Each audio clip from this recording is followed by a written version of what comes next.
নমস্কাৰ মোৰ শিক্ষাৰ্থীসকল, মই প্ৰণৱ ইউটিউব চেনেল ফৰ এডুকেশ্যনৰ অন্য এটা ভিডিঅ'লৈ তোমালোক সকলোকে স্বাগতম জনাইছোঁ। মোৰ শিক্ষাৰ্থীসকল, আজি মই তোমালোকৰ মাজলৈ লৈ আহিছোঁ হায়াৰ ছেকেণ্ডাৰী ছেকেণ্ড ইয়াৰৰ ফাইনেল এক্সাম 2026ৰ বিহু নামৰ যিখন কুৱেশ্যন পেপাৰ সেইখনৰ সমাধান। ইতিমধ্যে আমি আধা অংশ ইয়াৰ আগৰ ভিডিঅ'টোত আলোচনা কৰিছোঁ। আজি ৰৈ যোৱা অংশটো আলোচনা কৰিম। তেতিয়াহ'লে আহাচোন পলম নকৰি আজি ভিডিঅ'টো আৰম্ভ কৰোঁ। তাৰ আগতে তোমালোকলৈ এটা অনুৰোধ, এই চেনেলটো যদি ছাবস্ক্ৰাইব কৰা নাই তেতিয়াহ'লে ছাবস্ক্ৰাইব কৰি দিবা আৰু কাষতে থকা বেল আইকনটো প্ৰেছ কৰি দিবা মই দিয়া এনেকুৱা ধৰণৰ শিক্ষামূলক ভিডিঅ'সমূহ নিয়মিতভাৱে পাই থাকিবলৈ। তাৰ উপৰিও আগৰ অংশটো যদি তোমালোকে চোৱা নাই মই ডেছক্ৰিপশ্যনত লিংক দিছোঁ, তাত গৈও চাব পাৰিবা।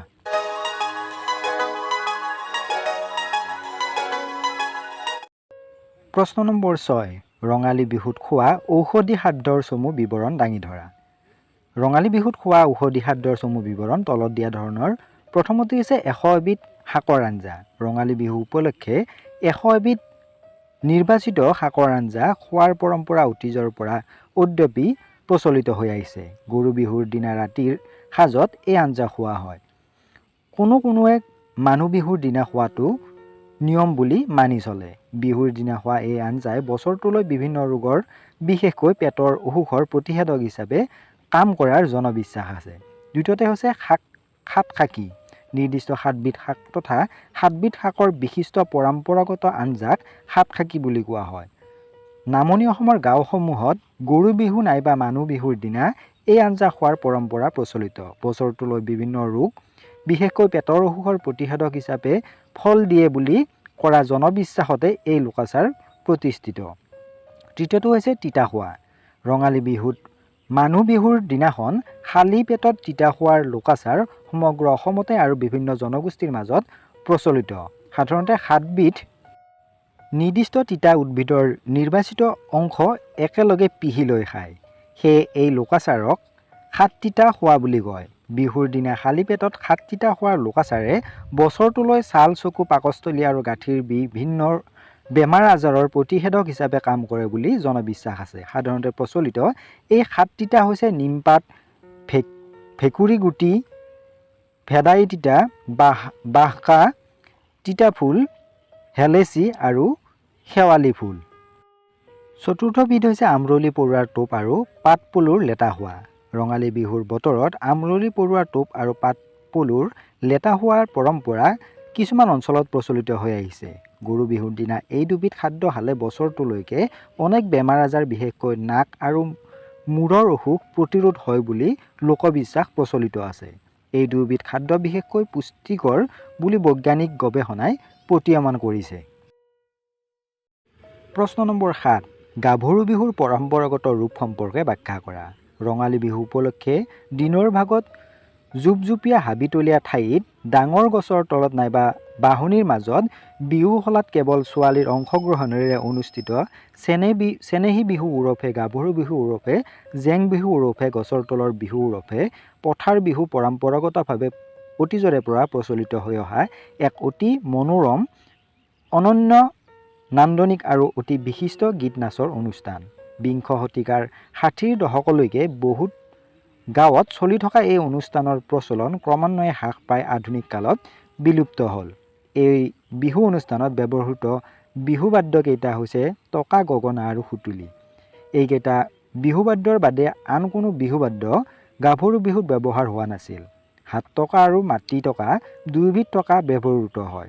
যোজনা আৰু ছন্দবদ্ধ তাল বিহুনাম গোৱাৰ এই দুয়োটা প্ৰকাৰৰ গাভৰু বিহুটো প্ৰচলিত। ছন্দবদ্ধভাৱে তালত গাওঁতে টকা আৰু হাত চাপৰি সংগত কৰিছিল। মাজে মাজে সুতুলিও সংগত কৰিছিল, যদিও এই বাদ্য সংগত নকৰাকৈও বিহুনাম গোৱা হৈছিল। টকাৰ টক টক টক এই তালেই আছিল এই বিহুৰ ছন্দবদ্ধ তালৰ গোৱা বিহুনামৰ তাল বা ছন্দ। এই বিহুত ছন্দবদ্ধ তালত বিহুনাম গোৱাৰ মুখ্য শৈলীটো হৈছে দুলৰি ছন্দৰ বিহুনামৰ ফাঁকি একোজাউৰি লেঠাৰিকৈ গোৱাটো।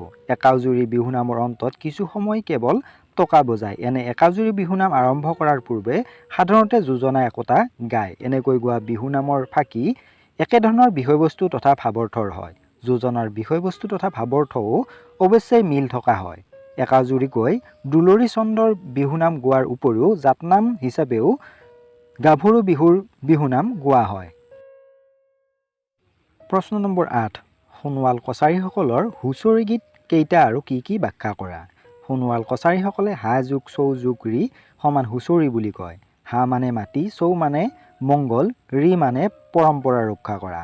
ভূমি কৰ্ষণেৰে উৎপাদন কৰি পৰম্পৰাগত ৰক্ষাৰ উদ্দেশ্যে আৰু সামূহিকভাৱে সম্প্ৰীতিৰে জীৱন নিৰ্বাহ কৰাৰ উদ্দেশ্যে নীতি নিয়মৰ পৰম্পৰাৰে সৃষ্ট যোজনাবোৰেই সোণোৱাল কছাৰীসকলৰ হুঁচৰি গীত। সোণোৱাল কছাৰীৰ হুঁচৰি গীত 4টা ভাগত বিভক্ত: বাৰেমন্ত্ৰ, পোহাৰী গীত, থিয় গীত আৰু বৰগীত।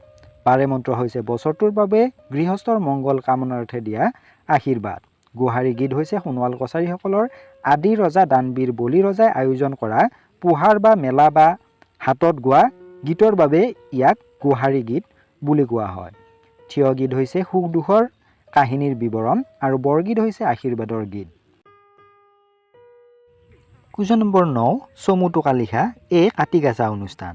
আহিন মাহৰ সংক্ৰান্তিৰ দিনা কোচ ৰাজবংশীসকলে কাতি গাছা অনুষ্ঠান পাতে। কিছুমানে ইয়াক ভোগা নাগা বুলিও কয়। খেতিৰ লগত জড়িত উৎসৱ হ'ল কাতি গাছা বা ভোগা নাগা। সন্ধিয়া কোচ ৰাজবংশী মহিলা বা পুৰুষে তুলসীৰ তলত ভোগা জ্বলায়। ভোগা হ'ল এফুটমান মৰাপাতৰ কাঠিত কপাহ মেৰিয়াই ঘিউত জুবুৰিয়াই তাত জুই লগাই বন্তি জ্বলোৱা। আনহাতে কিছুমানে সৰিয়হ তেল মাটিৰ চাকিত শলিতা দি বন্তি জ্বলায় আৰু তাৰ কাষতে আকাশ বন্তি জ্বলায়। ইয়াক বাতি তোলা বুলি কোৱা হয়। গোটেই কাতি মাহটো বাতি আকাশত তোলা হয় আৰু নমা বা নমোৱা হয়। নমাক বাতি নামা বুলি কয়।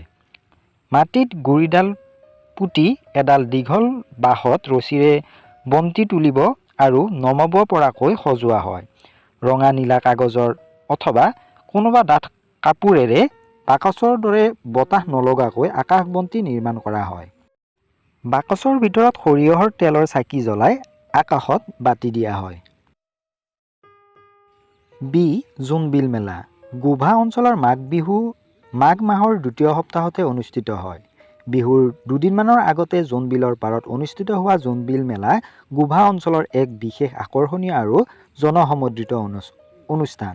জোনবিল মেলা আৰম্ভ হোৱাৰ পূৰ্বতে জোনবিলত নামি সমূহীয়াভাৱে মাছ ধৰাটো এক উল্লেখযোগ্য পৰম্পৰা।